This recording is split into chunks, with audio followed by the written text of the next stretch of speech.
Millet Marvels, changing the way world eats by Tenali Double Horse.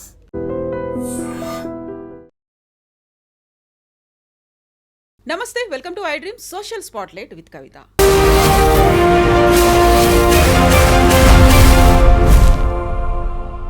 ధర్మస్థలాకి సంబంధించి బోల్డ్ అన్ని వార్తలు విశ్లేషణలు విన్నాం. ధర్మస్థల అధర్మస్థలగా మారింది అని, అక్కడ వందలాదిగా మహిళలు అమ్మాయిల మృతదేహాలు లభిస్తున్నాయి అనేది, మాస్ బరియల్ జరిగింది అనేది దేశవ్యాప్తంగా చర్చ కూడా మొదలైపోయింది. అయితే ఇవన్నీ కాదు, మనం ఆలోచించాల్సింది ఎవరైతే కంప్లైంట్ చేశారో ఆ మాజీ పారిశుద్ధ్య కార్మికుడి సైకాలజీ గురించి. యాక్చువల్గా ఆ యాంగిల్లో ఎందుకని ఇన్వెస్టిగేషన్ స్టార్ట్ చెయ్యట్లేదు? ఆయన మీద ఇంకెవరిదో ప్రెషర్ ఉంది, ఖచ్చితంగా ఇంకొకరి ఇన్ఫ్లుయెన్స్తో మాత్రమే మాజీ పారిశుద్ధ్య కార్మికుడు అలా మాట్లాడుతున్నాడు అని మనం ఎందుకు భావించకూడదు? ఇలాంటి క్వశ్చన్స్ చేసినటువంటి గెస్ట్ ప్రస్తుతం మనతో పాటుగా ఉన్నారు. ఇన్ని రోజుల ఎపిసోడ్ తర్వాత ఇప్పటికీ మళ్ళీ అదే పాయింట్ మనం మాట్లాడుకోవాల్సినటువంటి అవసరం వచ్చింది. ఎందుకని మాజీ పారిశుద్ధ్య కార్మికుడు ప్రలోభాలకి లొంగాడా, ఇంకెవరి ఆధీనంలోనే ఉన్నాడా? ఇప్పటికీ సిట్ దగ్గర అయితే ఆధారాలు దొరకలేదు, ఎముకలు కనిపించలేదు, మాస్ బరియల్కి సంబంధించినటువంటి అవశేషాలు కూడా దొరకలేదు. కాబట్టి ఎవరైనా ఇన్ఫ్లుయెన్స్ చేస్తున్నారా? దీని గురించే మాట్లాడుకుందాం. మనతో పాటుగా ఉన్నారు ప్రముఖ ఆస్ట్రో సైకాలజిస్ట్ ఎస్వి నాగనాథ్ గారు. నమస్కారం. నమస్తే. కరెక్ట్గా 20 days బ్యాక్ మనం చేసినటువంటి ఒక ఇంటర్వ్యూలో మీరు ఒక మాట చెప్పారు, మాజీ పారిశుద్ధ్య కార్మికుడు యాంగిల్లో ఆలోచించాల్సినటువంటి అవసరం ఉంది అనేది. అప్పటిదాకా మనం వందలాది శవాలు, 13 ప్రాంతాలు కుప్పలు కుప్పలుగా ఉన్నాయి, మాస్ బరియల్ జరిగింది, ధర్మస్థల అనేది ఒక అధర్మానికి క్షేత్రంగా మారింది, ఇన్ని మాట్లాడుకుంటున్నప్పుడు సైకలాజికల్ యాంగిల్లో కనుక ఆలోచిస్తే 20 years బ్యాక్ జరిగింది అని 10 ఏళ్ల తర్వాత ఆ పర్సన్ ఎందుకని బయటకు వచ్చి చెప్పాడు అనేటువంటి మాట. నిజంగా ఆ దిశలో ముందే ఎందుకు ఆలోచించలేకపోయారు? మీరెందుకు అనుకుంటున్నారు అలా? మేడం, ఆ రోజు కూడా మనం ఈ విషయం గురించి ప్రస్తావించాం. ఒక జర్నలిస్ట్గా మిమ్మల్ని కూడా నేను క్వశ్చన్ అడిగా. ఏంటంటే, మీరు ఒక జర్నలిస్ట్గా చెప్పండి, ఒక సెన్సేషన్ బ్రేకింగ్ న్యూస్ పక్కన పెడితే మిగతా అంతా ఏముంటుంది? ఇన్వెస్టిగేషన్ ఉంటుంది, అవునా కదా మేడం? మీరు సెన్సేషన్ కాదు, ఒక ఐడెంటిటీ కాదు, ఆర్ఎల్స్ మీడియాకి కావాల్సిన మసాలా కాకుండా మీరు ఫ్యాక్ట్స్ లాగా చూడాలంటే ఫస్ట్ యువర్ పర్సెప్షనల్లీ ఇన్పార్షియల్. మీ దృక్పథంలోనే పక్షపాతం ఉండకూడదు.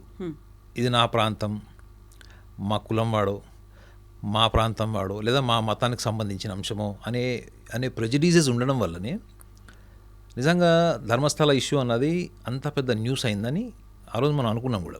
అంటే నా వర్షన్ నేను చెప్పింది కూడా అదే. ఆ రోజు ఒక సైకాలజికల్ యాంగిల్, ఒక సైకాలజిస్ట్ పర్సెప్షన్ ఏముంటుంది మొత్తం కేసు అంతా చూసిన తర్వాత, మేడం మిమ్మల్ని ఎంత కాదన్నా కానీ మీడియా హెడ్లైన్స్ కానీ, బ్రేకింగ్ న్యూస్ కానీ, థంబ్నెయిల్స్ కానీ మిమ్మల్ని ఇన్ఫ్లుయెన్స్ చేస్తాయా లేదా? చేస్తాయా లేదా?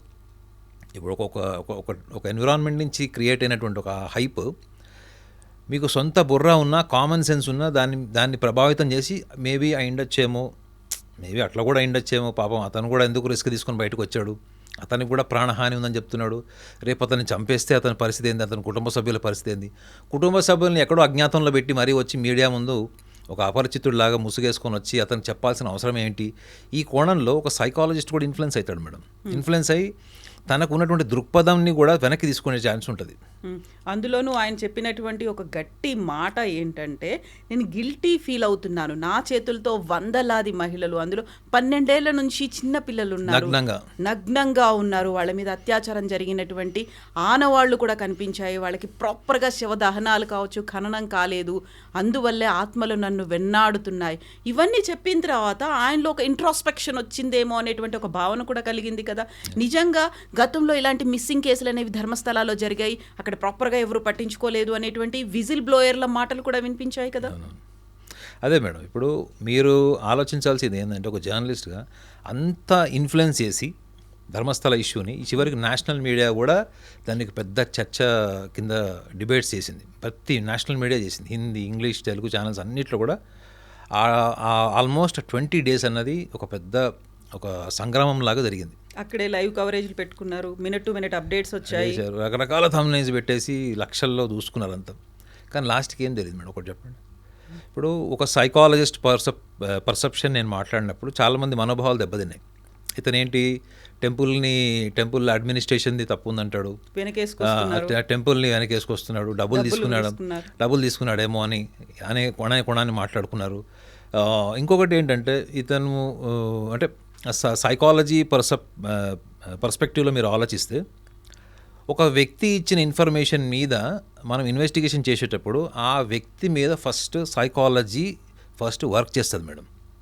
ఇది మీరు ఏ హైప్ లేకుండా మీడియాకి కావాల్సిన మసాలాని పక్కన పెడితే నార్మల్గా మీరు ఆలోచిస్తే అసలు ఫస్ట్ ఇతను ఎవరు, ఇతని బ్యాక్గ్రౌండ్ ఏంటి, ఎందుకు అజ్ఞాతంలో 17-20 సంవత్సరాలు ఉన్నాడు, ఇవాళ కొత్తగా ఒక ఇంట్రాస్పెక్షన్ అని, లేకపోతే సెల్ఫ్ రియలైజేషన్ అని, లేకపోతే నేను పశ్చాత్తాపడుతున్నాను నేను అన్నప్పుడు అందులో ఫస్ట్ నేను తీసుకున్న 2-3 ఫండమెంటల్ పాయింట్స్ ఏంటి తెలుసు మేడం. మీరు 20 ఏళ్ల తర్వాత పశ్చాత్తాపడి బయటకు వచ్చినప్పుడు పశ్చాత్తాపం అంటే ఏంటి తెలుసా మేడం, మీరు గతంలో ఉన్నటువంటి భయాలు, అపోహలు, అజంప్షన్స్, ఈవెన్ డెల్యూజన్ కూడా అనుకోవచ్చు, వీటన్నిటిని మీరు ఛేదించి వీటన్నిటికీ అతీతంగా బయటకు వచ్చినప్పుడు మీకు వచ్చే ఫస్ట్ లక్షణం ఏంటి సైకలాజికల్గా? ధైర్యం మేడం. మీకు వచ్చేది ఫస్ట్ ధైర్యము, తెగింపు వస్తుంది. అంటే డూ ఆర్ డై, అంటే నేను చస్తే చచ్చాను కానీ ప్రపంచానికి నిజం చెప్తాను అనే తెగింపు వస్తుంది. అలా తెగింపు వచ్చిన వాడు ముసుగేసుకుని ఎందుకు వచ్చాడని నేను ఆ రోజు కూడా అడిగి గుర్తుందా మీకు? కాకపోతే అక్కడే ఇంకోటి ఏంటంటే ఒక ధనబలం ఉంది, అంగబలం ఉంది, అక్కడ అర్ధబలం ఉంది, వాళ్ళు అక్కడ భూస్వాములు.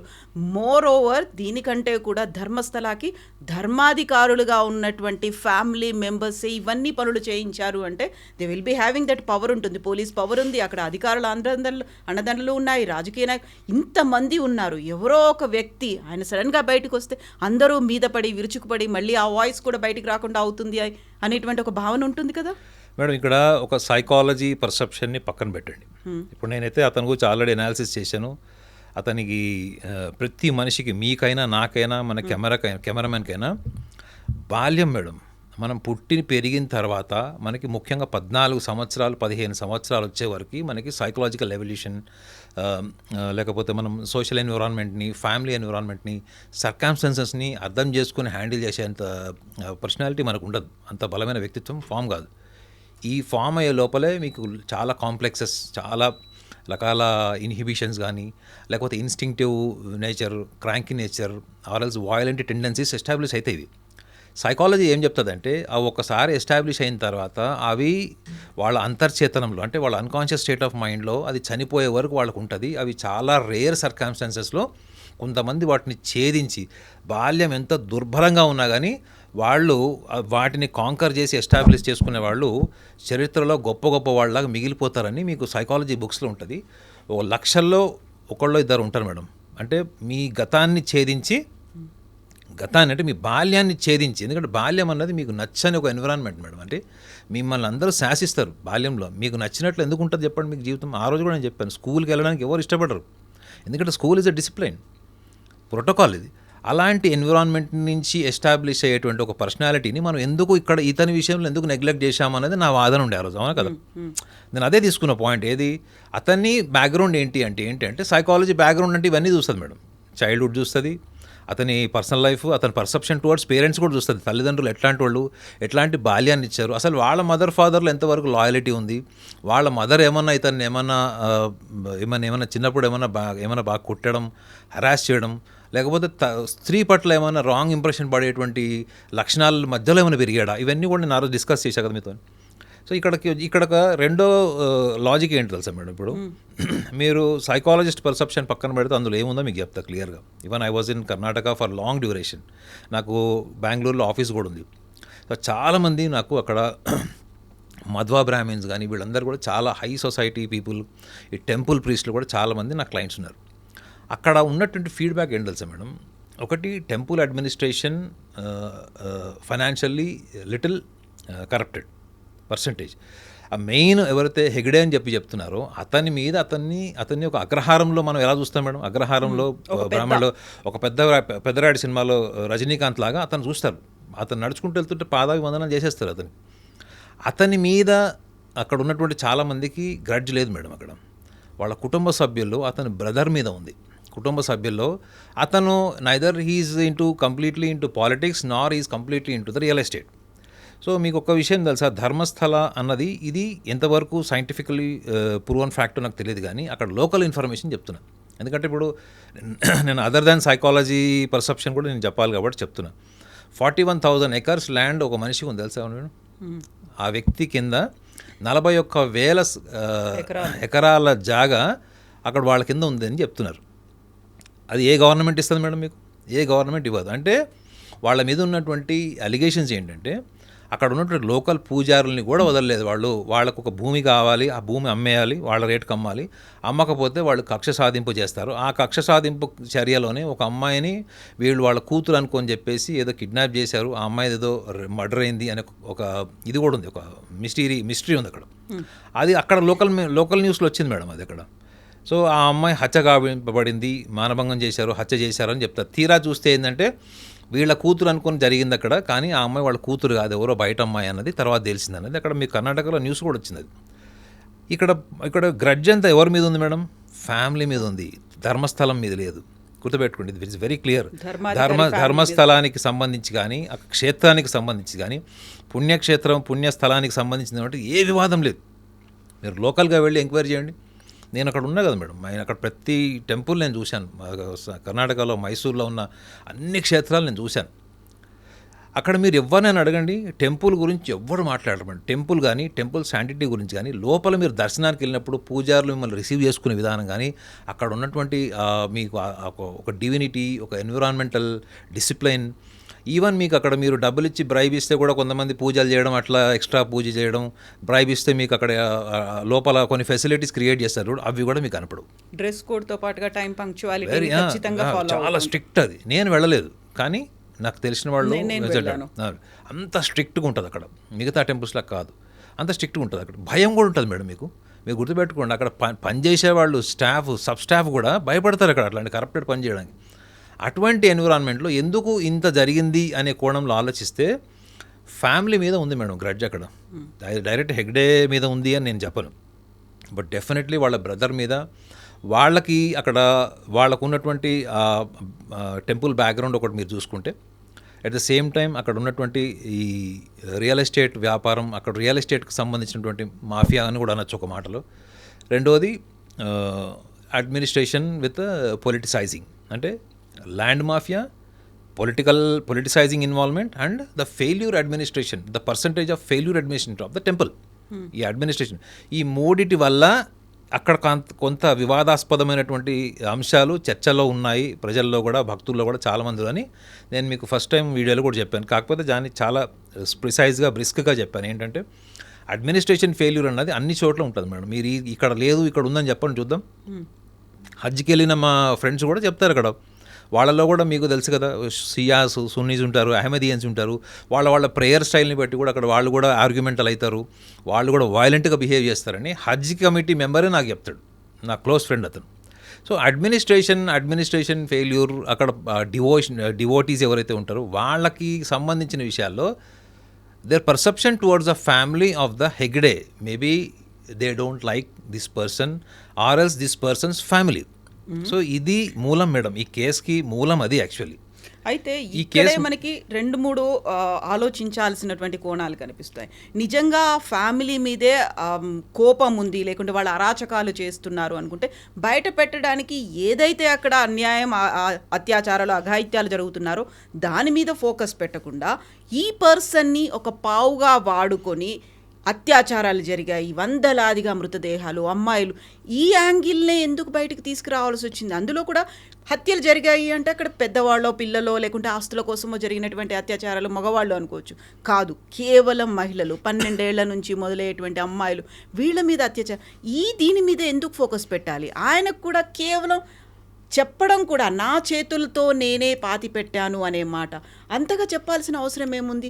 అంతలా ఆయన ఇన్వాల్వ్ అయిపోయి ఇంకొకరి ప్రలోభాలకి లొంగినప్పటికీ కూడా పదే ఆ మాట ఎందుకు చెప్తారు? నేను నా లాజిక్ ఆ రోజు మీకు ఒక విషయం చెప్పాను మేడం. ఇప్పుడు మనం మాట్లాడుతున్నాం ఇక్కడ, ఎవరైనా ఒక వ్యక్తిని మనము కొంచెం చిన్న దెబ్బ తగిలి కొంచెం బ్లీడింగ్ అవుతుంటేనే మన కెమిస్ట్రీ మారిపోతుంది. రైట్ అట్లాంటిది మనం ఒక అబ్నార్మల్ కండిషన్లో ఒక డెడ్ బాడీని ఇక్కడ చూస్తే మనం నార్మల్గా ఉండగలుగుతాం అసలు. అది కాకుండా ఒక న్యూడ్ డెడ్ బాడీ, అది మేల్ కావచ్చు ఫీమేల్ కావచ్చు. సో మన కెమిస్ట్రీ అసలు ఫంక్షన్ అవుతుంది మేడం చెప్పండి. అట్లాంటిది 150 శవాలు అబ్నార్మల్ కండిషన్లో ఉన్నవి, ఆర్గన్స్ కూడా లేని శవాలు నేను పూడ్చానని చెప్పాడు. ఇది సైకాలజిస్ట్కి చాలా ఇంట్రెస్టింగ్ పాయింట్ ఉంటుంది. అతను నగ్నంగా చూసిన వ్యక్తి, అతన్ని చూసే వ్యక్తి ఒక్కళ్ళే ఉంటారు మేడం, జీవిత భాగస్వామి. అతను నగ్నంగా చూడగలిగేది భార్యని, అతన్ని ఎవరన్నా నగ్నంగా చూడగలిగితే భార్య భర్తలు ఒకళ్ళనొక్కళ్ళు తప్ప నగ్నంగా ఎవరు చూసుకోలేరు. అట్లాంటిది అతనికి ప్రతి శవం పూడ్చిపెడుతున్నప్పుడు ఇంత మీరు చెప్పినటువంటి ఇన్ని ఫీచర్స్ డెడ్ బాడీలో ఉన్నప్పుడు అతను పర్సెప్షన్ టువర్డ్స్ ద వైఫ్ ఏముంటుంది, అతను భార్య దగ్గరికి వెళ్ళినప్పుడు భార్యతో ఏం షేర్ చేసి ఉంటాడు, అసలు భార్యతో నిజంగా అసలు సంసారం చేయగలుగుతాడు అతను? ఇంత కెయాటిక్ అట్మాస్ఫియర్లో అతను ప్రొఫెషనల్గా అతను మనసు చంపుకొని అతను ఆత్మసాక్షికి విరుద్ధంగా 150 డెడ్ బాడీస్ పూడ్చాడంటప్పుడు అందులో కామన్ సెన్స్ లాజికల్ క్వశ్చన్స్ ఏముంటాయంటే 50-60 కిలోల బరువుని ఒక డెడ్ బాడీని ఎవరు లిఫ్ట్ చేస్తారు మేడం చెప్పండి. ఇంకోటి డెడ్ బాడీ చనిపోయిన తర్వాత దాని వెయిట్ పెరుగుతుంది బాగా. అది మీరు ఒక మనిషి సపోర్ట్ లేకుండా, ఇద్దరు సపోర్ట్ లేకుండా మీరు అది డెడ్ బాడీ పూడ్చలేరు. That is a very simple common sense logically speaking. రెండోది, అతను దాన్ని డెడ్ బాడీ పూడ్చిన తర్వాత ఇంటికి వెళ్ళి 20 సంవత్సరాల తర్వాత ఇవాళ దానివల్ల నాకు గిల్ట్ వచ్చింది, నేను రోజు భోజనం చేయలేకపోతున్నాను, నిద్రపోలేకపోతున్నాను అన్నప్పుడు అది అతనికి ఒకవేళ నిజంగా అలాంటి యాక్టివిటీస్ చేసి ఉంటే ఇవాళ అతనికి విజువల్ హాలోసినేషన్స్, రేపొద్దున ఏమైనా ఇమేజెస్ కనిపిస్తున్నాయా, ఆ చనిపోయిన వాళ్ళ డెడ్ బాడీస్ కనిపిస్తున్నాయా, వాళ్ళ ముఖాలు కనిపిస్తున్నాయా, ఒక రకమైన భయాందోళనకు లోనయ్యాడా అన్నప్పుడు first is a clinical referred psychiatric case అని మీకు ఆ రోజు కూడా చెప్పాను నేను మీకు. సో ఇతను అంత అబ్నార్మల్ కండిషన్లో చూసిన వ్యక్తి నిజంగానే చూసి ఉంటే మాత్రం అతను ఫస్ట్ భార్యతో ఉండలేడు madam. First it is a psychologically it is a very challenging case అది. మీరు ఆలోచించండి మేడం, మొత్తం మీడియా అంతా ఒక వైపు ఉంది, కానీ నేను ఒక్క పాయింటే తీసుకున్నా, ఏంటి అసలు చేసిన వాడి మైండ్ సెట్ ఏంటి, వాళ్ళ పర్సనాలిటీ ఏంటి. ఇవాళ ఏమైంది మేడం, సిట్కి వచ్చి అతను ఏం చెప్పాడు సిట్లో, ఎవరో 3 వ్యక్తులు రిపీటెడ్గా నాకు డైలీ ఈ డేటా ఇచ్చేవాళ్ళు, నేను ఏం చెప్పాలి ఏం చేయాలన్నది చేసేవాళ్ళు, చెప్పేవాళ్ళు, అదే నేను చెప్పాను అన్నది పేపర్లో ఆర్టికల్ వచ్చింది. ఇది మన తెలుగు రాష్ట్రాల్లో మాత్రమే వచ్చిందని కూడా ఒక వాదన ఉంది. ఇంకొక విషయం ఏం చెప్పాడు, అది కంప్లీట్గా నేను డెడ్ బాడీని కాదు ఓన్లీ స్కెలిటన్స్ని మాత్రమే నాకు ఇస్తే నేను వాటిని పూడ్చాను అని చెప్పాడు. ఇవి 2 స్టేట్మెంట్స్ అక్కడ బయటకు వచ్చినాయి. మీరు ఎప్పుడైతే ఫస్ట్లో మీరు మీడియా ముందుకు వచ్చి చెప్పినప్పుడు ఇచ్చినటువంటి హైప్ ఉంది చూడండి, dead bodies, muscle, no body, no organs, completely scattered body, ఇవన్నీ చెప్పినప్పుడు నువ్వు ఏ మైండ్ సెట్తో చెప్పావు, ఇవాళ చాలా సింపుల్గా తీసేస్తున్నావు అంటే దాన్ని తప్పు మీడియాది మేడం. ఇప్పుడు నేను మీడియా పర్సన్ మేడం, మీరు భీమా అనుకుందాం కాసేపు, నేను మీ దగ్గర మైక్ పెట్టి ఎంతవరకు నా దృక్పథం ఏముంటుందంటే మీరు ఏం మాట్లాడతారు, మీతో ఏం చెప్పించాలి, దాన్ని ఇమ్మీడియట్గా ఎప్పుడు న్యూస్ చేయాలన్న దృక్పథంతోనే నేను జర్నలిస్ట్గా ఉంటా తప్ప నిజంగా సిట్ల డిపార్ట్మెంట్ అలా ఉంటుందా మేడం? మండే ఒకవేళ అతన్ని ఇంట్రాగేట్ చేయడమో లేకపోతే అతను క్వశ్చనింగ్ చేస్తుంది, మొత్తం రికార్డ్ చేస్తుంది మేడం. ఎందుకంటే నేను సైకాలజిస్ట్గా చెప్తున్నాను. అదే మరి ట్యూస్డే మళ్ళీ పిలుస్తారు, లేదా 2 days గ్యాప్ ఇచ్చి పిలుస్తారు. ఒకసారి ప్రేమగా అడుగుతారు, ఒకసారి కాస్త కఠినంగా అడుగుతారు, ఎమోషనల్గా కూడా డ్రైవ్ చేసి అడుగుతారు. ఇన్ని కోణాల్లో అతను చెప్పింది రిలేటివ్ చూస్తారు మేడం.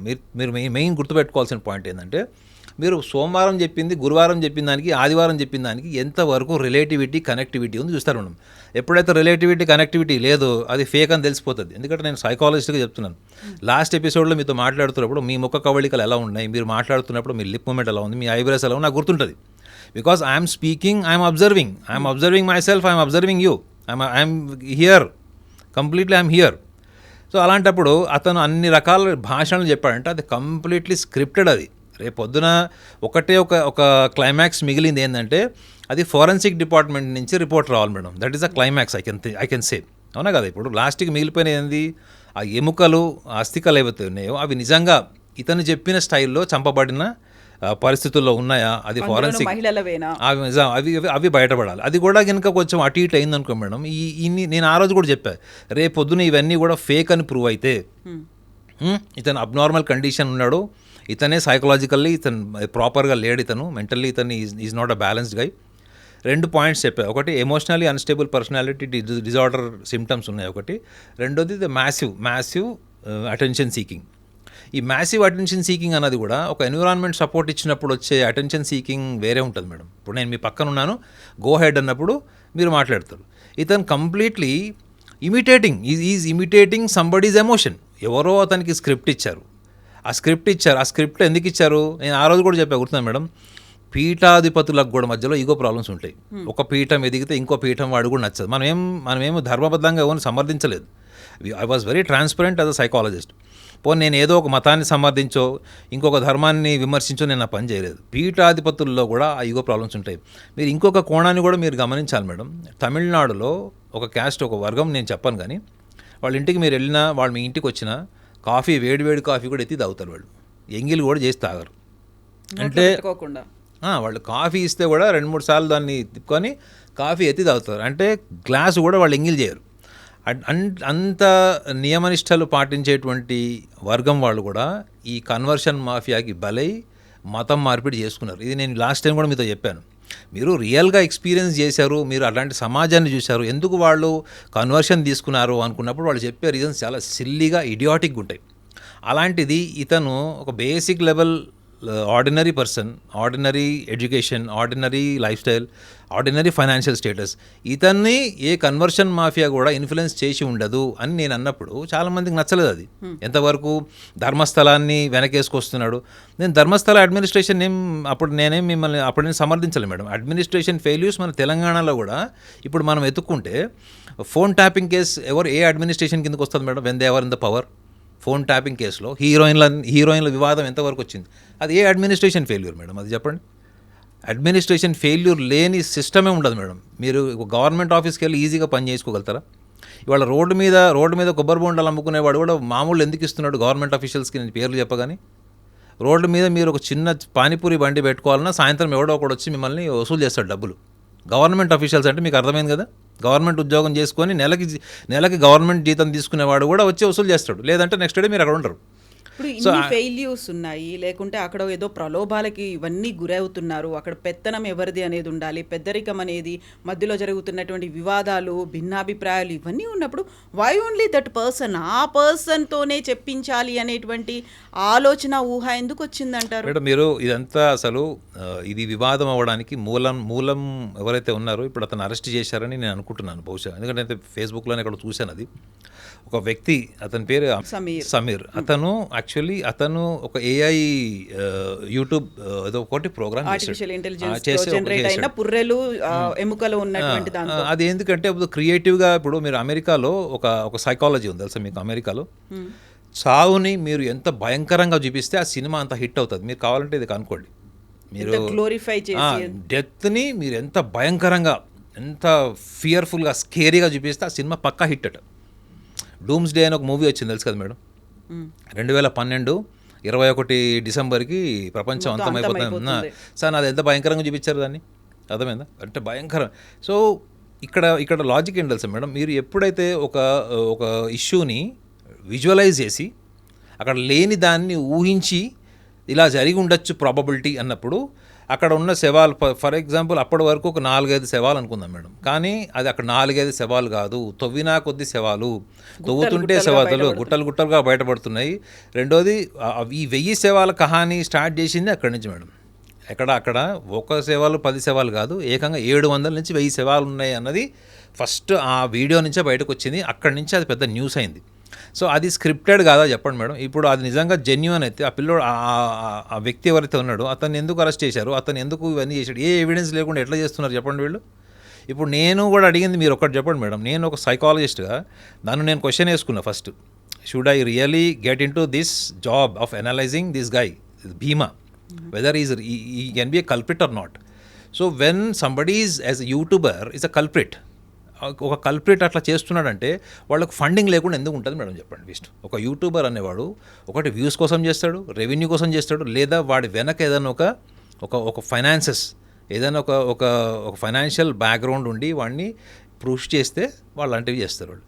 అక్కడి నుంచి స్టార్ట్ అయింది. ఆ తర్వాత ఒక రకంగా మంచిది కూడా అయింది మేడం. ఎందుకంటే నిజంగా ఇవాళ ధర్మస్థలంలో ఏం జరుగుతుంది, ధర్మస్థల అడ్మినిస్ట్రేషన్ ఇలా ఉందంటే అడ్మినిస్ట్రేషన్ ప్రతి చోట అట్లే ఉంటుందని మనం ఆల్రెడీ క్లోజ్ చేసాం ఆ పాయింట్. అది కానీ నిజంగా దీనికి ఒక యూట్యూబర్ చేశాడు చూడండి మీరు, అదే వ్యక్తి మళ్ళీ ఇంకొకటి కూడా చేశాడు కానీ అది నడవలేదు.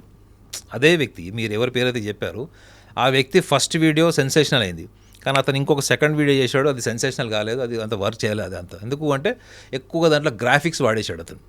సో జనాలు ఏదైనా ఇంట్రెస్టింగ్గా క్యూరియాసిటీతో చూసేది ఏదైనా ఉంది అంటే అక్కడ అక్కడ టెంపుల్ యాజమాన్యం మీద గ్రడ్జితో చూసేవాళ్ళు పర్సంటేజ్ ఉండొచ్చు, లేదా టెంపుల్స్ అంటేనే కల్చర్ నచ్చని వాళ్ళు ఉండొచ్చు. ఇవన్నీ కాకుండా అసలు నిజంగా అసలు మన దేశంలో ఇలాంటివి ముఖ్యంగా అది మానవంగాల కేసు, అమ్మాయిల కేసు ఎస్పెషల్లీ. సో దానికి సంబంధించిన ఇన్ఫర్మేషన్ ఏమొస్తుంది, అమ్మాయిల్ని ఎంత భయంకరంగా చంపారు, ఇవే కదా మేడం అని వచ్చింది. ఆడవాళ్ళకి వక్షస్థలం లేని బాడీలు చూశానని చెప్పాడు. కొంతమంది అమ్మాయిలకైతే మట్టి కూడా పూడ్చారని చెప్పాడు. సో వినడానికి ఎట్లుంది మేడం అది? ఒక కామన్ మ్యాన్ దాన్ని తీసుకోలేడు మేడం. అది ఇంత భయంకరంగా క్రైమ్, అది కూడా ఒక పుణ్యక్షేత్రంలో జరుగుతుందా? Is I catching point. So అక్కడి నుంచి అంత రేజ్ అయింది, అంత మొత్తం సమాజం అంతా ఒక కార్నర్కి తీసుకెళ్ళిపోయారు ఈ నిజంగా చెప్పాలంటే న్యూస్ ఛానల్స్ అంతా కూడా. కానీ ఒక్కటి మిస్ అయ్యారు, ఏంటి అంటే ఇవన్నీ చేసిన వ్యక్తి మూలం ఎవరైతే ఉన్నాడో సోషల్ మీడియా ద్వారా ఒకతను దాన్ని ఒక పెద్ద ఆర్టిఫిషియల్ ఇంటెలిజెన్స్ వీడియో ద్వారా సెన్సేషనల్ చేస్తే ఒక వ్యక్తి మీడియా ముందుకు వచ్చి, నేను ఆ రోజు కూడా చెప్పాను మేడం, అతను ముసుగేసుకొని రాకపోయింటే అంత ఐ క్యాచింగ్ ఉండేది కాదు. అతను ముసుగేసుకొని రావడం వల్లనే అది పెద్ద అంత ఐ క్యాచింగ్ అయింది అది. సో అతను ఇవాళ సింపుల్గా తేల్చేశాడు ఏంటి, ఇదంతా కూడా నేను ఎవరో ఇచ్చిన ఇన్ఫర్మేషన్ చెప్పాను. ఇప్పటికి కూడా కొంతమందికి ఏంటంటే అతని మీద సానుభూతి ఉంది. ఇప్పుడు ఒకటి మేడం, మీరు స్టేట్మెంట్ ఎందుకు మార్చారు మీరు? ఇప్పుడు మీరు ఒక సింపుల్ లాజిక్ చెప్తా, maybe it is not related. Akbaruddin Owaisi ఒక స్టేట్మెంట్ ఇచ్చాడు, 15 मिनट టైం దో హమ్ దేఖ్ లేంగే, तुम 100 करोड़ है ना, हम 25 करोड़ है, 15 मिनट పోలీస్ వాళ్ళకు ఖామోష్ బెటో హమ్ దిఖాతే అన్నాడు. అదే స్టేట్మెంట్ జడ్జి ముందు ఇచ్చాడు మేడం, ఒప్పుకున్నాడు జడ్జి ముందు వెళ్ళి. మీరు జర్నలిస్ట్ కదా, ఇప్పుడు నేను అంటా మేడం ఒక మాట, నాకు దమ్ముంది, అది జడ్జి ముందు కూడా అదే చెప్తా, నా మెడకాయ తీసేసిన అదే చెప్తా. గుర్తుపెట్టాడు మేడం, ఒక సైకాలజిస్ట్ అనేవాడు రెండు చూస్తాడు మేడం, మీ ఊహ, మీ మాట, మీ చేతలు, త్రికరణం అనుకోవచ్చు మీరు దీన్ని. మీరు ఊహించింది మీరు మాట్లాడుతున్నారా, మీరు మాట్లాడింది మీరు చేశారా? చెయ్యలేదు అంటే that is what is a provocation. The same provocation was happened with this guy. Maybe he has not done intentionally. Somebody is there as a mafia behind him. అది ధర్మానికి విరుద్ధంగా చేయడం అని ఎవరన్నా డబ్బులు ఇచ్చారా, లేకపోతే ఇతనికి ఎవరికైనా మనం ఏమనుకున్నాము లాస్ట్ టైము, కన్వర్షన్ మాఫియా కూడా ఉండొచ్చు, ఒకటి మతం మార్పిళ్ళ గ్యాంగ్ ఒకటి ఉండొచ్చు, లేదా ఈ పీఠాధిపతుల మధ్యలోనే అక్కడ సుపీరియారిటీ ఇన్ఫీరియారిటీ కాంప్లెక్సెస్ వాళ్ళు కూడా చేసి ఉండొచ్చు, ఈ బురద తల్లి ఉండొచ్చు. బట్ అండర్లైన్ ఫ్యాక్ట్ ఏంటి మేడం, ప్రొవొకేషన్. రైట్ అవును, either way it is a provocated or not. Crux of the point అంటాం కదా, వై ధర్మస్థల చుట్టూయే ఎందుకు ఇలాంటివి జరిగాయి, ధర్మస్థలలోనే మాస్ బరియల్స్ అయ్యాయి, ధర్మస్థలతో పాటుగా అక్కడ ఉన్నటువంటి ఇంకొక పక్కనే ఉన్నటువంటి విలేజ్లో, ఈ 2 విలేజ్ల్లోనే మొత్తం అక్కడ ఉన్నటువంటి జిల్లా అంతా.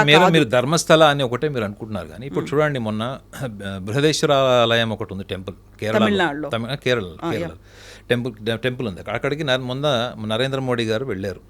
ప్రధాన ఆలయానికి వెళ్లకుండా దానికి ఇంకొక ఆలయం వెళ్ళారు. కాబట్టి మోడీ గారు భయపడిపోయారు. అక్కడికి వెళ్ళిన వాళ్ళల్లో ఇందిరాగాంధీ, ఎంజి రామచంద్రన్, అట్లా ఒక లిస్ట్ తీసుకుంటే 1980 తర్వాత వచ్చినటువంటి ఒక మిత్ అది ఏంటంటే, ఇందిరాగాంధీ చనిపోయిన 3 ఏళ్లకు ఎంజి రామచంద్రన్ చనిపోయాడు. How it is related, interlinked, that common sense. అయితే కేవలం ఈ యొక్క ధర్మస్థల కాదు మేడం, తిరుపతిలో లడ్డులో ఒక చిన్న ఈగ వస్తే కూడా పెద్ద ఇష్యూ చేస్తున్నారు. ఏమేనండి అంటే ఎందుకు మీరు కావాలనుకుంటే మీకు కర్చీఫ్ వేసుకుంటే మీకు కిడ్నీలు వస్తాయి, మీరు నీళ్లు చల్లితే మీకు కళ్ళు వస్తాయి, మీరు పలానా పని చేస్తే మీరు చనిపోయిన మనిషిని కూడా మీరు గ్రేవ్యార్డ్లో నుంచి ఆ బరియల్ దీంట్లో నుంచి కూడా లేపి చూసేటువంటి వీడియోలు ఎన్ని లేవు మేడం? ఒకటి చెప్పండి. కర్ణాటకలోనే నేను ఒక వీడియో చూశాను మేడం. ఏంటంటే ఒక ఫాదర్, ఒక ముస్లిం ఫాదర్ ఈ మదర్సాస్లో వాళ్ళ పిల్లల్ని చదివించుకుంటున్నాడు. ఆ పిల్లవాడు ఏం కంప్లైంట్ చేశాడో తెలియదు. ఫాదరే వచ్చి ఆ ముల్లాని కొడుతున్నాడు.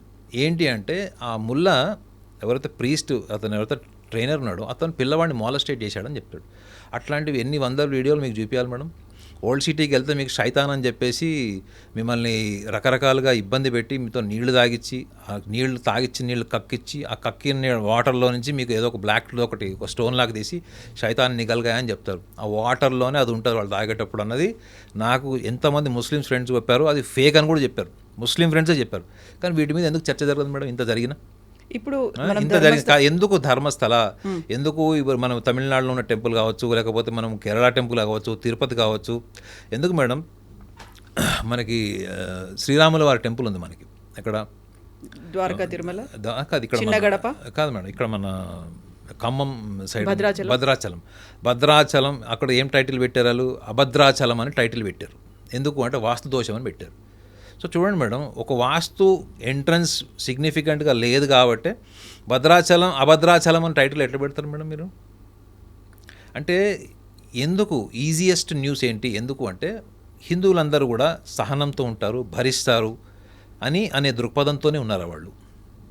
ఎందుకు హిందువులు కూడా వైలెంట్గా తిరగబడి వాళ్ళ గుడుల గురించి సంబంధించి కానీ, లేకపోతే వాళ్ళ ధర్మబద్ధమైన విషయాలు కావచ్చు, వాళ్ళ గ్రంథాలకు సంబంధించిన విషయాల్లో వాళ్ళు ఎవరన్నా విమర్శించినా ఏం చేసినా వాళ్ళు కూడా వైలెంట్గా తిరగబడి వాళ్ళు కూడా కక్ష సాధింపు లక్షణాలు లేవన్న ఒక రీజనేనా? వాళ్ళు కూడా ఎందుకు తిరగబడరు అంటే నేను కూడా ఒక విషయం అనుకుంటాను మేడం. ఇప్పుడు ధర్మస్థలంలో ఇంత జరిగింది, వాళ్ళు ధర్మస్థల యాజమాన్యం నచ్చినప్పుడు వాళ్ళు కూడా తిరగబడాలి. యాజమాన్యం నచ్చలేదు, అక్కడ నిజంగా ఇంత కాన్స్పిరసీ ఉంది, ధర్మానికి వ్యతిరేకంగా ఇంత జరుగుతుంది. అలా జరుగుతున్నప్పుడు ఎందుకు హిందువులో వాళ్ళ యొక్క భావాన్ని లేదా వాళ్ళ యొక్క వ్యతిరేక భావాన్ని ఎందుకు వాళ్ళు వ్యక్తపరచరు? అంటారు. Of course madam, there are so many ways to. ఇప్పుడు కాన్స్పిరసీ అంతా ఎక్కడ, ఈ కుట్ర అంతా ఎక్కడ జరిగింది? మేనేజ్మెంట్కి వ్యతిరేకంగా జరిగింది అనేది అనలిస్టులు చెప్తున్నారు. కొంత అవగాహన ఉన్నవాళ్ళు, కర్ణాటకలో ఉన్నవాళ్ళు, తెలిసినవాళ్ళు అందరూ ఏమంటున్నారు అక్కడ? అందరు దాన్ని కార్నర్ చేయడానికి ట్రై చేసింది ఏంటి?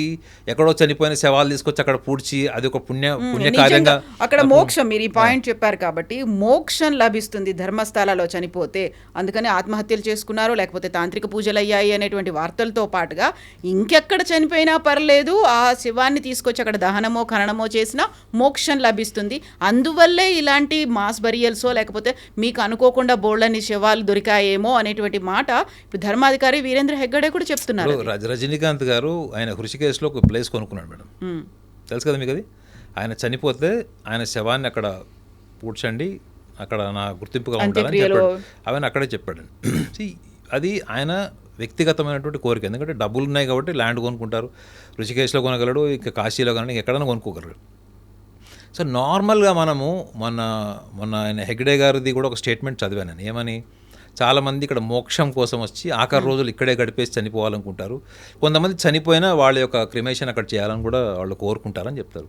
సో ఇక్కడ రెండు యాంగిల్స్ ఉన్నాయి madam. There are 2 angles. One thing is మన సనాతన ధర్మంలో ఏంటి? మోక్షము ఇస్ అల్టిమేట్, లిబరేషన్, మోక్ష, వైరాగ్యం, ఇవన్నీ కూడా ఎందుకంటే వాళ్ళకి మళ్ళీ పునర్జన్మ ఇష్టం లేదు అని అనుకుంటారు వాళ్ళు. సో 7 జన్మల భార్యాభర్తలు అనుకున్నారు కానీ మళ్ళీ ఈ మోక్షం దగ్గరకు వచ్చేటప్పటికి ఎక్కువ మగవాళ్లే ఉంటారు. ఇది మీరే చెప్పాలి దీని వెనుక రహస్యం. మళ్ళీ జన్మ వద్దనుకుంటున్నారు భర్తలందరూ కూడా మీరే చెప్పాలి. అప్పటికి 7 జన్మలు అయిపోయాయేమో. 7 జన్మలు అయిపోతే బహుశా మళ్ళీ పుట్టరేమో బహుశా. ఎందుకంటే పెళ్ళైన తర్వాత ఒక జన్మ సరిపోతుంది భార్యతో. అంటే ఇప్పుడు లాజిక్ ఏంటంటే మేడం, మోక్షం కోరుకునే వాళ్ళు అది ఆర్థిక స్తోమత ఉండేవాళ్ళు. ఇప్పుడు కాశీలో కూడా నాకు చాలామంది స్నేహితులు ఉన్నారు మేడం. వాళ్ళు చెప్పిన విషయం చెప్తున్నా. కాశీలో ఒక వ్యక్తి వెళ్తే మీకు రూమ్ ఇవ్వట్లేదట, మినిమం 2 ఉండాలంట. కారణం ఏంటి చెప్పండి? అక్కడ పోయి మోక్షం వస్తుందని ఆత్మహత్యలు చేసుకునే వాళ్ళ సంఖ్య కూడా పెరిగిందంట. మీరు ఆత్మహత్య చేసుకుంటే మోక్షం వస్తుంది అన్నది అసలు ఏ స్థాయి అవగాహన అన్నది వాళ్ళు ధర్మ గ్రంథాల్లో ఏమున్నాయి, ఏం చదువుకున్నారు అన్నది కూడా మనం చూడాలి. లేదా మళ్ళీ అక్కడికి సైకాలజీ వస్తుంది. ఏంటి? వాళ్ళు డిప్రెస్డ్ ఉన్నారా, వాళ్ళకి జీవితం మీద అసంతృప్తి ఉందా, డిస్కంటెంట్మెంట్ ఉందా, జీవితంలో ఎవ్వరు లేరా, నన్ను ఎవరు ప్రేమించట్లేదు, నాకు ఎవ్వరు లేరు, నన్ను ఎవరు ఫోన్ చేయడు, నన్ను పట్టించుకోడు అనేటువంటి ఒక ఒంటరితనమా, ఈ లక్షణాలతో మీరు వెళ్ళి అక్కడ మీరు ఆత్మహత్య చేసుకున్న ఆఖరి క్షణాల్లో మీరు ఆ యొక్క అసంతృప్తితో చనిపోయినా మీకు మోక్షం ఎలా అనుకుంటారు మేడం? మోక్షం అన్నది మీకు సంతృప్తిదాయకమైనటువంటి ఒక అంటే మానసిక స్థాయి కంటే అవగాహన, అంటే contentment always comes from the soul madam. Contentment always is interlinked with your సూక్ష్మ శరీరం అంటారు చూడండి. మన సూక్ష్మ శరీరాన్ని కూడా వదిలేసేటువంటి స్థాయికి వెళ్ళినప్పుడే మీకు ఆత్మసంతృప్తి కలుగుతుంది. మన సూక్ష్మ శరీరం ఏముంటుంది? మనశ్చిత్త బుద్ధాంకారాలు ఉంటాయి. మళ్ళీ ఇవన్నీ కూడా చిత్తం అంతా కూడా మళ్ళీ మనకి సంచిత కర్మ నుంచి ప్రారంభంకి వస్తుంది. అవునా కదా? మరి దీన్ని కూడా మీరు త్యజించి అక్కడ వెళ్ళాల్సిన వాళ్ళు కేవలం నేను అక్కడ చనిపోతే చాలు, కేవలం నా క్రిమేషన్ అక్కడ చేస్తే చాలు మోక్షం వస్తుంది అనుకుంటే వాళ్ళ అవగాహన అనుకుంటుంది. దాన్ని మనం విమర్శించలేము. వాళ్ళ అవగాహన, వాళ్ళ సంతృప్తి అనుకోవచ్చు. ఆఖరి రోజులు లాస్ట్కి చనిపోతే క్రిమేషన్ తప్ప నా చుట్టుపక్కల నా కొడుకున్నాడు, భార్య ఉన్నాడు, పిల్లలు ఉన్నారు, తల్లిదండ్రులు ఉన్నారు అనే స్థాయి కూడా వాళ్ళు వదిలేసుకున్నారని అర్థం చేసుకోవాలి మనం. వాళ్ళ ఇంటలెక్చువల్ బెంట్ అంత ఉందనుకోవాలి. కానీ నిజంగా ఇవాళ మోక్షం పేరు మీద అక్కడ ఏదైతే జరుగుతుందో, మీరు కాశీలో తీసుకున్నా, మీరు ఇక్కడ ధర్మస్థల్లో ఆయన హెగ్డే గారు ఇచ్చిన స్టేట్మెంట్ చూసుకున్నా కానీ, ఒకటి మోక్షము అన్నదాన్ని మనం ఎలా తీసుకుంటున్నాం. మోక్షం అన్నది అసలు మనము హిందూ సమాజంలో ఇప్పుడు నేనైనా మా అమ్మ మా నాన్న వాళ్ళైనా మోక్షం అనే మాట్లాడతారు అంతే, ఏ చిన్న విషయాన. లేదా మన జీవితంలో ఏదన్నా మనం కోరుకున్న జరగకపోయినప్పుడు ఏమనుకుంటాం మనము, అరే ఇదంతా మన ప్రారంధం రా అనుకుంటాం, సంచితం నుంచి వచ్చిన ప్రారంధం మనం. సో ఇవి మనము వాడుక పదాల కింద మనం తీసుకోకూడదు మేడం. మనకి చాలా చాలా ఉత్కృష్టమైనటువంటి సమాచారం మనకి ధర్మ గ్రంథాల్లో ఉంది. ఇవన్నిటిని మనం సాధన చేసి, అందుకే ఒక సేయింగ్ ఉంది చూడండి, సర్కాస్టిక్ సేయింగ్ ఏంటంటే, సౌ చువే కాకే బిల్లి హజ్కు గయ్యి అని, 100 ఎలకలు తిన్న పిల్లి హజ్ యాత్రకు వెళ్ళింది అన్నట్టు ఉంటుంది. సో మోక్షము అన్నది ఎవడో మనకు చెప్పాల్సిన అవసరం లేదు మేడం. మీకు మోక్షం వచ్చిన తర్వాత కూడా మీరు 10 ఏళ్ళు బతకచ్చు తెలుసా మీకు. మోక్షం not necessarily that you are death. మీరు for example you are enlightened madam, you are enlightened or else you are already liberated from all this. మీరు గతంలో ఏవైతే యాంత్రికంగా చేశారో, ఆహారం కావచ్చు, అలంకరణ కావచ్చు, anything related to the objectivity, అంటే బాహ్య ప్రపంచానికి సంబంధించింది దేన్నైనా కానీ మీరు దానివల్ల ఎంటైజ్ కాకపోవడమే, that is a first clarity your first perception towards the spiritual journey. ఈ లెవెల్కి వచ్చిన వాడికి, వాడు సభ్య సమాజంలో ఉన్నా, వాడు పెద్ద 100 కోట్ల బిల్డింగ్లో ఉన్నా, భార్యాభర్తలతో పిల్లలతో ఉన్నా కానీ వాడు ఆ సన్యాసత్వం అన్నది వాడు అడాప్ట్ చేసేసుకున్నట్టేది. ఈ చిన్న అవగాహనని ఎందుకు మన సమాజంలో ఎందుకు మిస్ అయ్యారు, దీన్ని ఎందుకు సాధన చేయరు అన్నది కూడా is one of my observation. రెండోది, ఎవరు వచ్చినా కానీ చెప్తారు మోక్షం కోసం డెడ్ బాడీస్ అక్కడ పూడ్చారు, తీసుకొచ్చి అక్కడ పెట్టారు. నేను లాస్ట్ టైం కూడా మీకు చెప్పాను మేడం, మీకు కర్ణాటక బార్డర్, మహారాష్ట్ర బార్డర్లో చాలామంది కూడా చనిపోయిన వాళ్ళు, లేదా ఈ క్షుద్ర పూజలు చేసిన వాళ్ళు, వీళ్ళందరూ కూడా వీళ్ళు పుణ్యక్షేత్రాల దగ్గర డెడ్ బాడీస్ని పూడ్చేటువంటి కల్చర్ కూడా వాళ్ళు చెప్తారు. ఇది మీరు బ్లాక్ మ్యాజిక్ చేసే వాళ్ళతో మీరు ఇంటర్వ్యూ చేస్తే మీకు తెలుస్తుంది. వాళ్ళు బాడీని ఎక్కడ పూడ్చడం అన్నది కూడా వాళ్ళ క్షుద్ర పూజల ప్రాసెస్లో ఒకటి ఉంటుంది మేడం. కేవలం క్షుద్ర పూజ టైంలో వాళ్ళు ఎటువంటి ప్రాసెస్ చేశారో అన్నది కాకుండా, ఆఫ్టర్ డెత్, చనిపోయిన తర్వాత డెడ్ బాడీని, ఎందుకంటే dead body is also very very vital for them. ఎందుకు అంటే వాళ్ళ దృష్టిలో ఏంటంటే, వాళ్ళు ఏదైతే వాళ్ళ ఒక పర్పస్ కోసం ఏదైతే వాళ్ళు హ్యూమన్ సాక్రిఫైస్ అనండి ఏదైతే చేస్తున్నారో, దాని మోటివ్ ఏంటి వాళ్ళకి తెలిసి ఉంటుంది. అది ఆ మోటివ్ ఫుల్ఫిల్ అవ్వాలంటే మళ్ళీ cremation process is also very important for them. So ఆయన హెగ్డే గారు చెప్పినట్టు ఎక్కడో చనిపోయిన వ్యక్తులు డెడ్ బాడీస్ కూడా తీసుకొచ్చి ఇక్కడ పూడ్చుంటారు. So let us wait for the forensic report అని ఆయన క్లోజ్ చేశారు. SIT report. ఇప్పుడు ఇన్ని రకాలు ఉన్నాయి అక్కడ. మనం ఎవరైతే ఆ భీమా ఉన్నాడో, మాజీ పారిశుద్ధ్య కార్మికుడు, ఆయన సైకాలజీని అనౌన్స్ చేయాలి, ఆయన బ్యాక్గ్రౌండ్ని అనలైజ్ చేయాల్సినటువంటి అవసరం ఉంది. అక్కడ ధర్మస్థలాన్ని ఎందుకు ఒక క్షేత్రంగా మార్చుకున్నారా, లేకుంటే ధర్మస్థల పరిసరాల్లోనే ఎందుకని ఇలాంటి బరియల్స్ అని మాస్ కాకపోయినప్పటికీ ఇలాంటి క్రిమేషన్ కోసమో బయటికి తీసుకొచ్చారనే దాంతో పాటుగా మీరు చెప్పినట్టుగా అక్కడ ఉన్నటువంటి ధర్మాధికారి ఫ్యామిలీ అనేది ఒక పవర్ లాబీగా పనిచేసింది, మిగతా వాళ్ళని అందరినీ అనగదొక్కింది. కాబట్టి వాళ్ళకి అగెనిస్ట్గా ఉన్న వాళ్ళందరూ ఇది చేశారు, ఒకరిని బలిపశువుగానో లేకపోతే ఆయన్ని పావుగా మార్చుకున్నారు అనుకుంటే బోల్డ్ అన్ని ఇఫ్స్ అండ్ బట్స్ ఉన్నాయి. వీటన్నిటికీ ఒక కంక్లూడింగ్ పాయింట్ అనేది ఎప్పటి వరకు వస్తుంది, ఏమై ఉంటుంది అనుకుంటున్నారు మీరు? అది నేను మళ్ళీ ఒక సైకాలజిస్ట్గానే మాట్లాడాలి. ఇంత జరిగింది కాబట్టి ఇందులో పెద్ద ఆశ్చర్యజనకమైనటువంటి సమాచారం ఏమీ రాదు, అవుట్కమ్ ఏముండదు, రాదు. రెండోది, కొంతమంది ఇప్పటికి కూడా భీమా మీద సానుభూతి ఏంటంటే పొలిటిసైజ్ చేశారు, పొలిటికల్ ఇన్ఫ్లుయెన్స్ యూజ్ చేశారు, తొక్కేశారు, వాస్తవాన్ని తొక్కేశారు అన్నది అది నీకు అసంతృప్తి నుంచి, అంటే నువ్వు ఒకటే చూడాలనుకుంటున్నావా. ఇప్పుడు సిట్ కానీ, సిబిఐ కానీ, పోలీస్ డిపార్ట్మెంట్ కానీ, అది గవర్నమెంట్ ప్లేస్డ్ ఇన్వెస్టిగేషన్ టీమ్ అండి. అది మీరు వాళ్ళని కూడా నమ్మకపోతే ఇంకెందుకు, మీరు ఇంట్లో కూర్చొని కథలు టీవీ. నేను దేన్ని నమ్మట్లేదు, దేన్నైనా రాజకీయం ద్వారా మనం తొక్కివేయచ్చు, అధికారము డబ్బులు ఉన్నవి తొక్కివేయచ్చు అనుకున్నప్పుడు మీరు సినిమాల నుంచి మీ పర్సెప్షన్ వస్తుంది. ఎందుకంటే నేను లాస్ట్ టైం నేను మీకు భీమా గురించి అనాలిసిస్ చేసినప్పుడు ఎందుకు నచ్చలేదు జనాలకి అంటే, వాళ్ళ పర్సెప్షన్ అంతా కూడా ఏముంది, ఒక అమాయకుడు నెలకు ఒక 20,000 సంపాదించుకునేవాడు ధైర్యంగా ముందుకొచ్చి ధర్మస్థలంలో ఏం జరుగుతుంది, అడ్మినిస్ట్రేషన్ ఇలా చేస్తుంది, దాంట్లో చాలామంది అతను సినిమా యాక్టర్ల పేర్లు కూడా చెప్పాడు, కొంతమంది సినిమా యాక్టర్లవి కూడా అతని పేరు తీసుకున్నాడు ఇండైరెక్ట్గా. సో ఇవన్నీ కూడా రేపు పొద్దున ఇతని స్టేట్ ఆఫ్ మైండ్ ఎప్పుడైతే అతను యూటర్న్ తీసుకున్నాడో, మీరు చూడండి పేపర్లో వచ్చిన ఆర్టికల్లో భీమా టుక్ యూటర్న్ అని వచ్చింది హెడ్డింగ్, యూటర్న్ తీసుకున్నాడు. మీరు ఎప్పుడైతే యూటర్న్ తీసుకుంటారో మేడం, అంటే ఆ యూటర్న్ అంటే ఏంటి మేడం, అప్పటి వరకు మీరు ఒక ఒక ఒక విషయాన్ని ముందుకు తీసుకెళ్ళిన వాళ్ళు ఒక్కసారి మీరు యూటర్న్ తీసుకున్నారంటే అర్థం ఏంటి? మీరే ఆత్మరక్షణలో పడిపోయారు. ఆత్మరక్షణలో పడిపోయిన వాడు 20 ఏళ్ల తర్వాత ఆత్మ పరిశీలన చేసుకొని నేను బయటకు వచ్చాను అన్నదానికి అసలు దీనికి అసలు పొంతన ఉండదు. కాబట్టి అతను ఎవరో స్క్రిప్ట్ ఇచ్చింది చెప్పాను అని చెప్పాడు. కాబట్టి ఫారెన్సిక్ రిపోర్ట్ కూడా ఏం పెద్ద సర్ప్రైజింగ్ సెన్సేషనల్ ఏముండదు. నిజంగా చెప్పాలంటే ధర్మస్థల ఇష్యూ అనేది ఒక లెసన్ ఏంటంటే, ఒక ధర్మబద్ధంగా ఉండేవాళ్ళు కూడా ఒక విషయాన్ని గమనించాలి. ఏంటంటే, ఒకటి మనం మోక్షం గురించి మాట్లాడుకున్నాం. మోక్షం అన్నది ఏంటి అన్నది ఒకసారి అర్థం చేసుకోవాలి. చావు మోక్షం కాదు. రెండోది, మోక్షం అనేది ఎవరో చెప్తే మీరు తెలుసుకోవాల్సిన విషయం కాదు మేడం. మీకు మోక్షం వచ్చిందా, మీరు ఎన్లైటన్ అనేది మీకు తప్ప ఎవరు తెలియదు. మిమ్మల్ని సృష్టించిన భగవంతుడు కూడా మీకు ఎన్లైటన్మెంట్ వచ్చిందని తెలియదు. మీకు తెలుసా madam, even the creator of your mind is a second person to see your mind directly. You are the direct person to see your own mind, see your own self. ఇది spiritual saying. ఇది అంటే ఈ ముక్తి మోక్షం అన్నది you have to even liberate from the concept of God madam. మీరు మోక్షంలో వెళ్ళేటప్పుడు మీరు భగవంతుడు అన్న భావంలో నుంచి మీరు బయటికి వెళ్ళిపోతేనే సంపూర్ణ మోక్షం. అది మీరు రామకృష్ణ పరమహంస గారి బయోగ్రఫీ చదవండి ఒకసారి. సో ఇది ఒక కోణాన్ని కూడా సనాతన ధర్మాన్ని ఫాలో అయ్యే వాళ్ళందరూ ఇది కూడా దృష్టిలో పెట్టుకోవాలి. ఎందుకంటే ఐఎమ్ ఆల్సో సనాతని కాబట్టి చెప్తున్నా. రెండోది, ధర్మస్థల ఇష్యూ ఒక్కటే కాదు మేడం. భారతదేశంలో ఏ టెంపుల్లో అయినా ఏం జరిగినా కానీ ఫస్ట్ మన ధర్మానికి సంబంధించిన విషయాన్ని ఎందుకు ఇలా ఒక కాంట్రవర్సీ చేయడం, లేదా దానికి వెనక ఏదో ఒక కాన్స్పిరసీ థియరీస్ క్రియేట్ చేయడం, ఎవరో 10 మంది ఆ టైంలో వచ్చిండడం. మనం అసలు మెయిన్ సుజాత విషయం కూడా మర్చిపోయాం. సుజాత కూతురు గురించి చెప్పింది అది నిజమేనా? అసలు అది అనన్య భట్ గురించి. అనన్య భట్ అన్న వ్యక్తే లేదు అసలు. According to the latest development there is no person as Ananya Bhat. ఆ అమ్మాయి ఆ అమ్మాయి ఫోటో ఎవరైతే ప్రొడ్యూస్ చేసిందో Sujatha Bhat is absconding now according to the information. ఆ అమ్మాయి పేరు కూడా ఏదో ఉంది, స్రవంతియో ఏదో ఉంది ఆ అమ్మాయి పేరు. ఆ అమ్మాయి కూడా ఎవరు, according to the Aadhaar card details, she was died in 2017 somewhere. 2007 or 17 నాకు గుర్తులేదు కరెక్ట్గా. ఆమె చనిపోయి కూడా ఎన్ని సంవత్సరాలు అయింది. ఆమె ఒక నర్సుగా పనిచేసింది.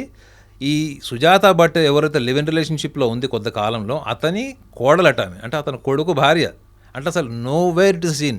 ఒక కామన్ మ్యాన్ ఎంత ఈ లాస్ట్ 1 monthలో ఎంత కెయాటిక్ మెంటల్ అట్మాస్ఫియర్కి పోయింటాడు మీరు చెప్పండి. ఇన్ని కథలు అల్లారు. అసలు ఆ సుజాత భట్ క్యారెక్టర్ని నిజంగా ఇన్వెస్టిగేషన్ చేసి చూస్తే అసలు భీమా ఏదైతే తీసుకొచ్చాడో మార్కెట్లోకి, దాన్ని మీరు ఆలోచించాల్సిన అవసరమే లేదు. ఆమె అయితే డైరెక్ట్గా వచ్చి మీడియాలో చెప్పింది. ప్లస్ ఇంకోటి, ఆమె సిబిఐ డిపార్ట్మెంట్లో క్లర్క్గా పనిచేస్తుందని చెప్పింది. సిబిఐ డిపార్ట్మెంట్ క్లర్క్గా పనిచేస్తుందా లేదో మీరు కనుక్కోండి. అసలు అలాంటి ఎంప్లాయీ సిబిఐ డిపార్ట్మెంట్లో లేదని తేల్చారు ఇప్పుడు.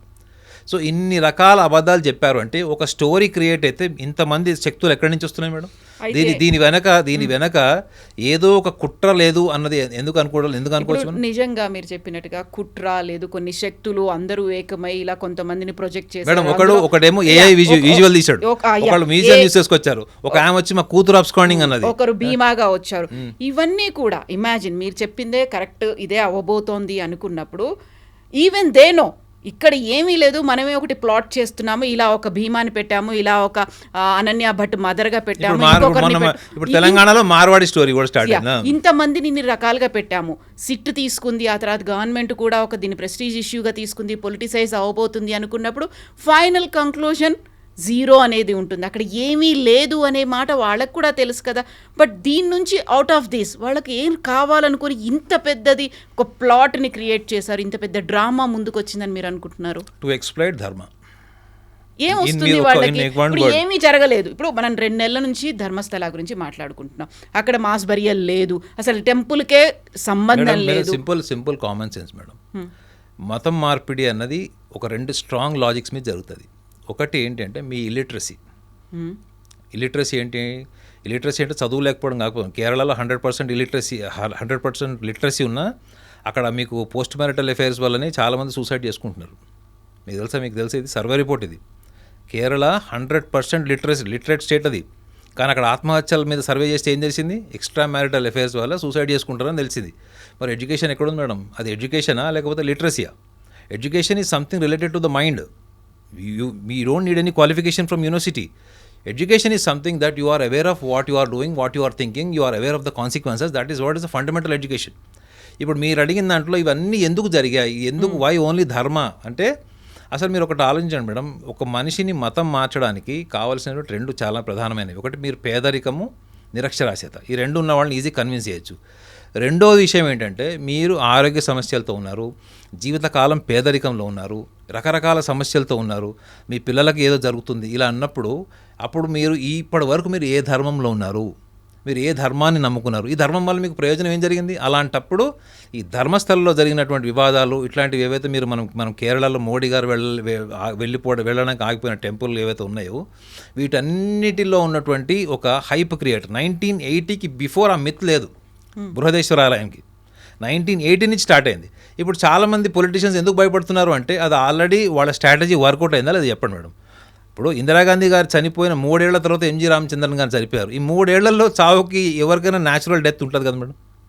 సో ఒక బిలీఫ్ క్రియేట్ చేయాలి మేడం, ఒక మిత్ క్రియేట్ చేస్తే ఫస్ట్ మీరు ధర్మం మారేటువంటి అవకాశం మీకు second aspect of the conversion, religion conversion అనేది సెకండ్ ఆస్పెక్ట్. ఫస్ట్ ఆస్పెక్ట్ ఏంటి? పేదరికము, నిరక్షరాస్యత, మీలో ఒంటరితనము, మిమ్మల్ని ఎవరు ప్రేమించట్లేదు, మీకు ఎవరు టైం ఇవ్వట్లేదు, మీరు ఎంతవరకు ధర్మాన్ని ఏం అర్థం చేసుకున్నారు మేడం? చాలామందిని అడిగే ప్రశ్న ఏంటంటే మనం ధర్మం అంటే ఏమనుకుంటామంటే మన జీవితంలో మన కోరికలు తీరడం కోసం మనము ఒక ధర్మాన్ని ఫాలో అవుతాము, మన కోరికలు తీర్చడం కోసమే దేవుడు ఉన్నాడు అని అనుకుంటాం. నిజంగా దేవుడు అలా చెప్పారండి మనకి భగవద్గీతలో దేవుడు అలా ఉన్నాడని చెప్పాడు. అర్జునుడిని ఎందుకు యుద్ధం చేయమని చెప్పాడు కృష్ణుడు? నేను యుద్ధం చేయాలని చెప్పి బాణాలు పడేసి ఏడుచుకుంటుంటే ఎందుకు భగవద్గీత అంత చెప్పాడు? అవి ఎందుకు తీసుకోరు అంటే that is a process oriented. మీరు గుర్తుపెట్టుకోండి, ఈ మతం మార్పిడి, ఈ కన్వర్షన్ మాఫియా వెనక ఒక ప్రాసెస్ ఓరియంటేషన్, రిజల్ట్ ఓరియంటేషన్ రెండు ఉంటాయి. మీకు పిల్లవాడు పుట్టాలంటే 9 నెలలు మేడం గర్భసంచులు ఉంటుంది. That is a process. ఒక చెట్టు మీ నుంచి ఒక పువ్వు కానీ కాయ రావాలంటే that is a process. But ఈ కన్వర్షన్ మాఫియా ఏదైతే ఉందో వాళ్ళకి రిజల్ట్ ఓరియంటేషన్ చూపిస్తుంది. నువ్వు రా, నీకు ఇమీడియట్గా మిరాకిల్ జరుగుతుంది, నీకు కిడ్నీలు వస్తాయి, నీకు అవి వస్తాయి, ఇవి వస్తాయి. కానీ గుర్తుపెట్టుకోండి మేడం, మీకు ఒక దేవుడిని చూపించాలంటే దయ్యాన్ని కూడా చూపించాలి. భయంతో ఒకటి వెళ్ళిపోతే, భయంతో ఒకళ్ళు మీరు వెళ్ళిపోతే ఇంకోటి ఏం చేస్తాడు? వాడు అభద్రతా భావంతో చేరుతాడు. ఫర్ ఎగ్జాంపుల్, మీరు మీ జీవితంలో ఏం జరిగింది, ఏం జరగట్లేదు, ఎవరు ఆపుతున్నారంటే చూడు, మీ టెంపుల్స్కి వెళ్తున్నారు, మీరు పలానా ధర్మస్థలానికి వెళ్తున్నారు, పలానా ప్లేస్కి వెళ్తున్నారు, అక్కడ ఏం జరుగుతుంది? మీ దేవుడు ఏం చేస్తున్నాడు? మీ దేవుడు కాపాడుతున్నాడా? ఎన్ని వేల మంది అక్కడ చనిపోయి తవ్వి పూడ్చి పెడితే, గుడి ప్రాంగణంలో, నది ప్రాంగణంలో పూడ్చి పెడుతుంటే మీ దేవుడు ఏం చేస్తున్నాడు అన్నప్పుడు ఒక ఇల్లిటరేట్, ఒక ఎమోషనల్లీ అన్స్టేబుల్ పర్సన్, ఒక వీక్ మైండెడ్ ఏం చేస్తాడు madam? he will get provoked, he will be enticed.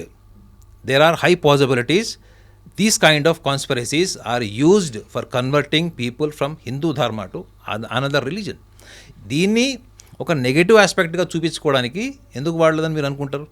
Plus ఇంకోటి ఏంటంటే ఇది పొలిటిసైజ్ కాలేదు అన్నదానికి ఒక రకంగా చెప్పాలంటే అక్కడ ఉన్నటువంటి డిప్యూటీ సీఎంఏ ఇది ఒక కాన్స్పిరసీ అని చెప్పి దాన్ని నిగ్గు తేల్చేశారు. మీడియా ముందుకు వచ్చేసి ఇదంతా కూడా కాన్స్పిరసీ, ఇది టెంపుల్ యాజమాన్యానికి, టెంపుల్కి ఏదో ఇట్లా చెడ్డ పేరు తీయడం కోసం ఎవరో కుట్ర పన్నారు అన్నది నిజంగా ఒక బ్రైటర్ సైడ్ అని చెప్పచ్చు. నిజంగా ఆధారాలు లేనప్పుడు మీరు మాట్లాడకూడదు మేడం. మీరు ఆధారాలు ఉంటే టెంపుల్ చైర్మన్ కావచ్చు, ఎవరినైనా మీరు లోపలేయండి, ఎవడొద్దన్నాడు. వాళ్ళు నిజంగా తప్పు చేశారంటే వాళ్ళని నడి రోడ్డు మీద నుంచి పెట్టి ఊరే చేయండి, దానికి అది ఎవరు కాదన్నారు. కానీ అక్కడ ఏమీ లేకుండా ఒక అట్మాస్ఫియర్ తయారు చేసి జనాల్లో ఒక భయం. మీరు చూడండి, సోషల్ మీడియాలో చాలామందిని ఇంటర్వ్యూ చేస్తే ఇప్పుడు మాకు అక్కడికి వెళ్ళాలంటే భయం వేస్తుందండి, మాకు 2 అమ్మాయిలు ఉన్నారు, మేము భయపడుతున్నాం అన్న ఎన్ని వీడియోలు లేవు చూడండి. ఇప్పుడు అక్కడ జరుగుతుంది ఏంటి? ఒక సగటు మనిషి ఊహ ఏంటి మేడం? సగటు మనిషి ఎందుకు టెన్షన్స్ పెట్టుకుంటాడు, ఎందుకు రొటీన్ లైఫ్ ఎందుకు బ్రేక్ చేసుకుంటాడు? సో కాబట్టి దీని వెనక డెఫినెట్లీ కాన్స్పిరసీ ఉంది madam. There is a conspiracy, ఒక కుట్ర జరిగింది. ఆ కుట్రలో భాగం నిజంగా సుజాత భట్ వచ్చి చెప్పిన స్టోరీ, ఈ భీమా చెప్పిన స్టోరీని మీరు రిలేట్ చేసి చూడండి. ఇది పక్కా ప్లాన్. ఇక్కడ ఇదిగో పులి అంటే అదిగో తోకలాగా ఈ భీమా ఎంటర్ అయ్యాడు, అక్కడి నుంచి సుజాత అక్క ఎంటర్ అయింది. ఈ అక్కకి ఇంకొక అక్క కూతురు పేరు చెప్పింది. ఆ కూతురు అసలు ఆమెకు సుజాత భట్కి పిల్లలు లేరు తెలుసా మీకు? అకార్డింగ్ టు ద ఇన్ఫర్మేషన్, ఇది మీడియా జర్నలిస్ట్ రీసెర్చ్ చేసిన ఇన్ఫర్మేషన్ మేడం, ఇది పేపర్లో వచ్చింది ఇది. సో ఇంత జరుగుతున్న దాని వెనక వాళ్ళ టార్గెట్ ఒకటే madam, to exploit dharma. That is my concluding point. Yes, మళ్ళీ ఫర్దర్ డెవలప్మెంట్స్ ఎలా ఉంటాయి, యాక్చువల్గా సిట్ ఏం తెలుస్తుంది? ఎందుకంటే ఇన్ని రోజుల తవ్వకాల తర్వాత ఇప్పటికీ అఫీషియల్గా సిట్ దగ్గర నుంచి ఏమీ రాలేదు. బట్ ధర్మాధికారి వీరేంద్ర హెగ్గడే చెప్తున్నారు, వీఆర్ విత్ సిట్కి కావాల్సినటువంటి ఇన్నర్ డిగ్నిటీ లేని వాళ్ళు ఇచ్చేటువంటి ఇన్ఫర్మేషన్ కానీ, ఇన్సైట్స్ లేనటువంటి వాళ్ళు చెప్పేటువంటి మాటలకి ప్రకృతి కూడా స్పందించదు madam. Because nature is very much interlinked with your inner self. మీరు ఇంత మోసపూరితమైనటువంటి దృక్పథంతో మీరు సమాజాన్ని అంతా పరేషాన్ చేసి పబ్లిక్లో అందరూ నిద్ర లేకుండా చేసినప్పుడు ప్రకృతి ఎందుకు వాళ్ళకి స్పందిస్తుంది? సో ఇది కామన్ సెన్స్తో చెప్తున్నాను నేను. సైంటిఫిక్ ఫ్యాక్ట్స్ ఎవిడెన్స్ నా దగ్గర ఏం లేవు, కానీ రేపు పొద్దున మీ రిజల్ట్ కూడా సేమ్ ఈ భీమా సుజాత లాగానే ఉంటుంది. ఫారెన్సిక్ రిపోర్ట్ కూడా నేను అనుకుంటాను. That's what is my gut feeling, my opinion. Yes, thank you so much Naganath garu. Thank you very much. And for more videos, Please subscribe to iDream. Please subscribe to iDream. Please subscribe iDreams. And please subscribe to iDream. For more videos, subscribe to iDream. please like, share and subscribe to the channel. Congratulations, iDream. Subscribe to iDream. Subscribe to iDream. So subscribe to iDream Media. iDream team అందరికి huge congratulations. Please subscribe iDream Media. Please subscribe to iDream. Subscribe iDream. Please subscribe to iDream. iDream అంటే నా కళల ఛానల్ను subscribe చేసుకున్న నోరు తిరుగుతలేదు, మీరైతే గంట గుర్తు కొట్టండి. For more such videos, please subscribe to iDream. Subscribe to iDream. Please subscribe to iDream. Please subscribe iDream Media. Please do subscribe to iDream. Please subscribe to iDream Media. For best entertainment and information please subscribe iDream. And don't forget to subscribe to iDream.